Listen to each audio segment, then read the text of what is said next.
In the past 2 years, Peter, it's been really interesting, a really interesting time, because people are talking about, they're putting the two words together, learning analytics. And in the last 2 years, I've been seeing a lot of work and effort that's going into capturing the learning outcomes, so capturing the data relating to performance, how people are using systems in terms of capturing what they've been doing. So there's been rows of activities and dates and databases, basically, with the information, the numeric information in a form that people can retrieve. And if they like number crunching, then, and they're talking about how people learn, watching their behaviour, that this has been really welcomed in the last couple of years, and it's getting stronger and stronger.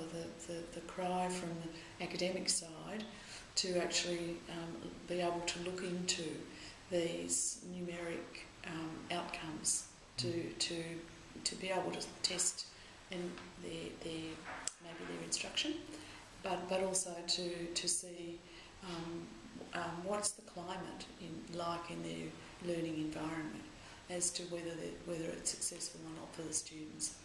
So that's what I've been seeing in the last 2 years. Okay, fantastic. And so what are you currently doing in this space at the moment? What I'm currently doing in this space is beavering away mostly with my PhD students, but also in any other projects that have a component of capturing people's performance in. So they're the projects that interest me. Why? Because I really am passionate about learning analytics, but the learning analytics that I'm passionate about involves a spectrum, if you like, or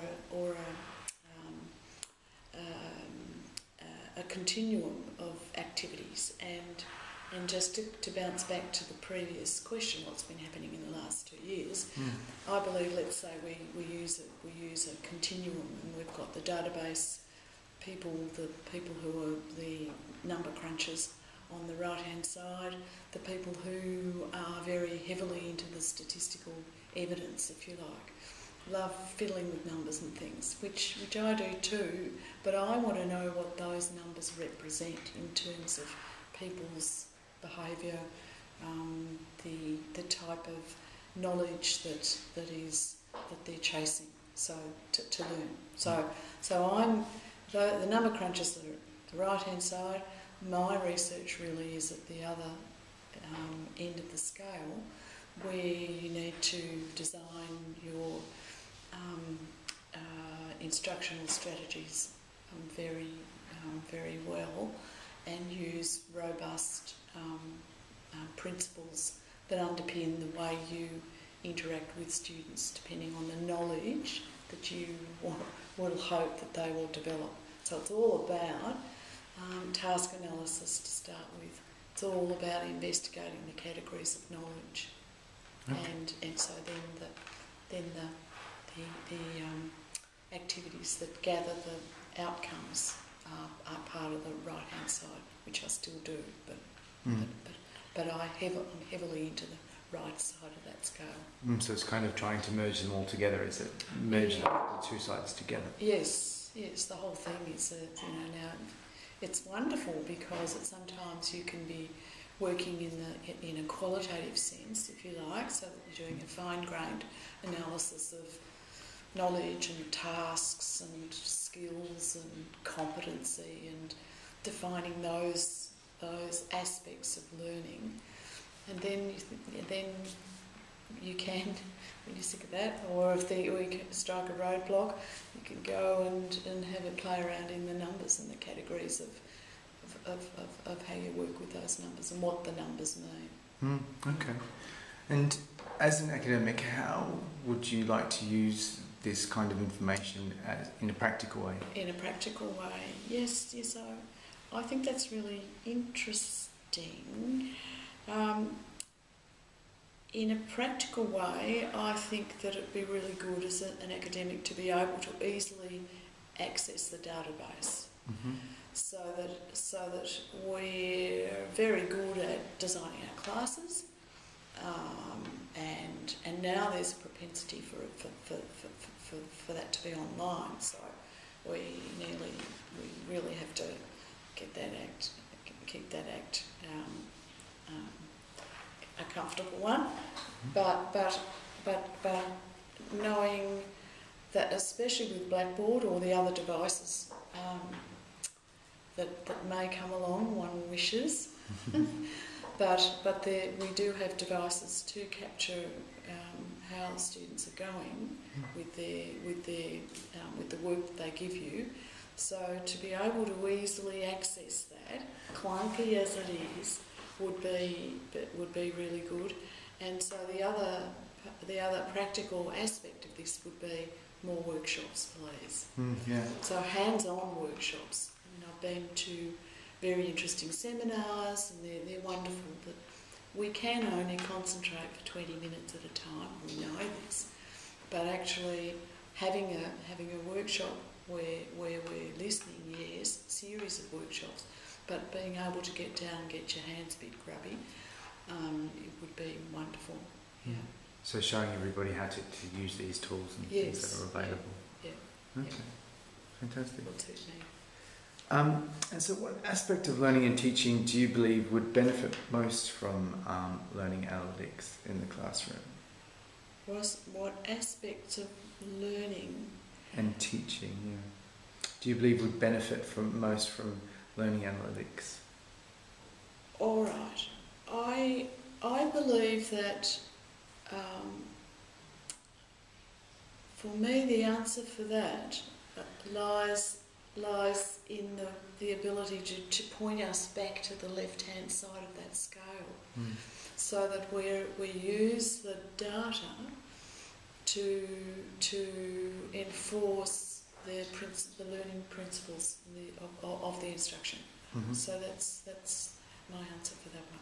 Okay, because I think you're right. That's very important, because a lot of staff they get a bit frightened by the number crunching and all the data and stuff like that when it's on that other side, so it can be difficult for them to know what to do with it and how to interpret it. Yes. It's just sitting there, it's like, okay, what does that mean? And often, especially coming from the school that I do, School of Business, IT and Logistics,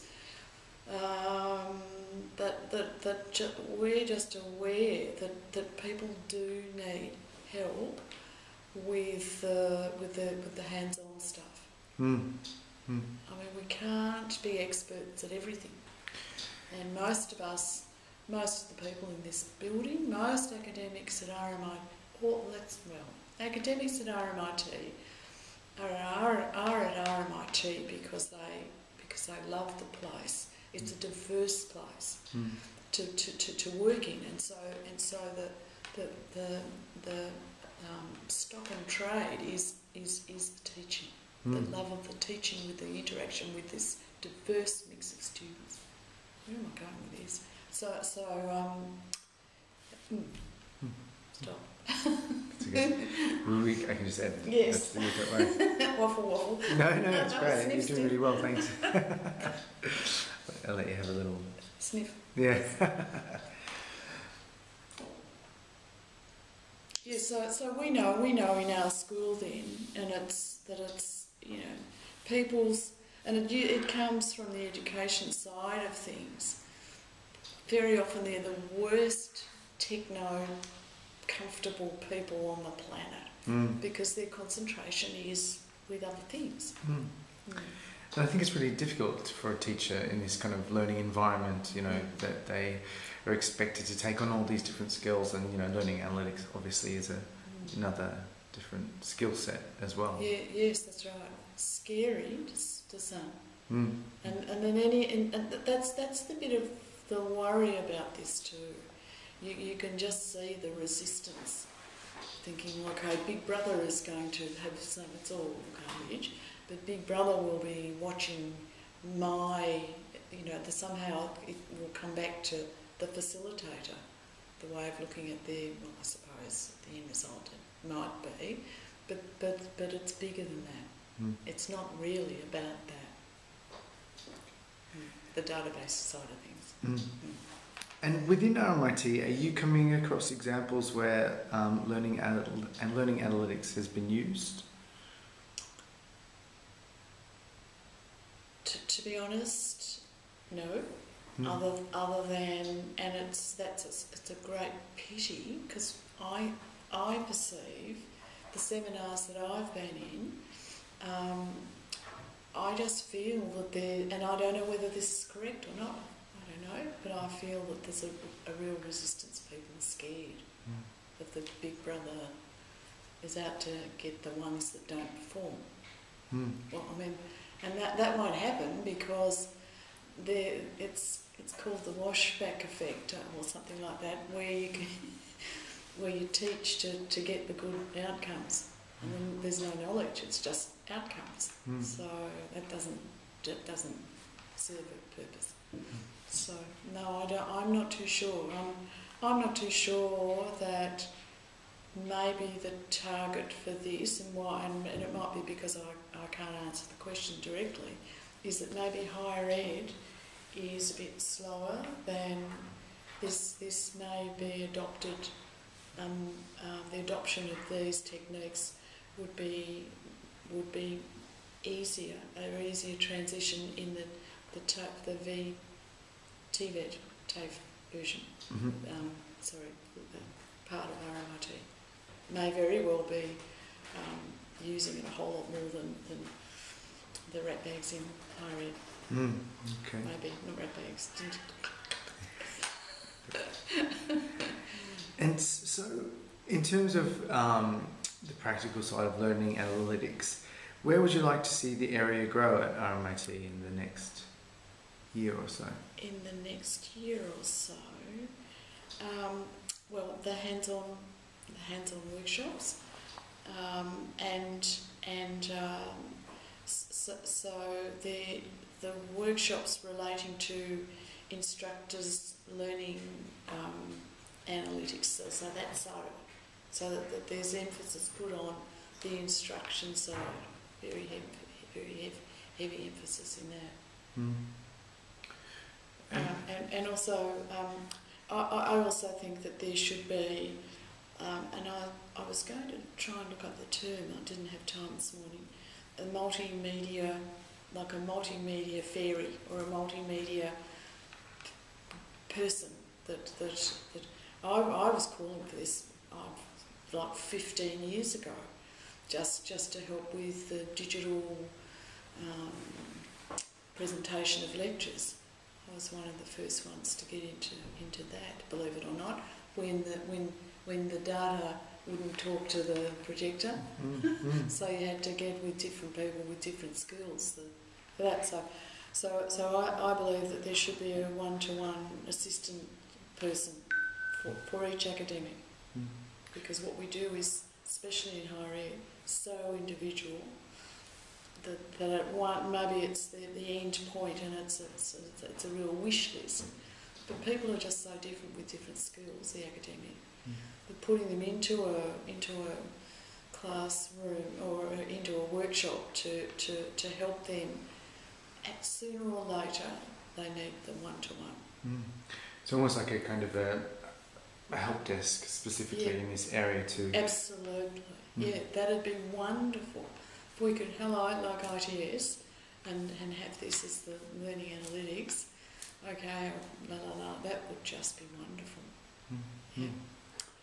And then the other part that within the next 12 to 18 months, if this could happen, I'd like to see a concentration on the skills inventory, which probably is happening, and then I'd be happy, because then also this is a wish list in the next 12 or 18 months, so that this is across the university, so because there are different skills that an individual needs in aerodynamics and there are a few basic across the board baseline skills that people need.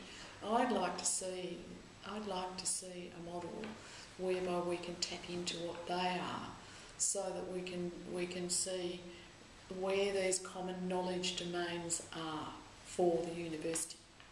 So and then it filters down to what you do privately in the schools. That'd be a wish list for me, because I think it's those it's those knowledge domains that underpin the skills.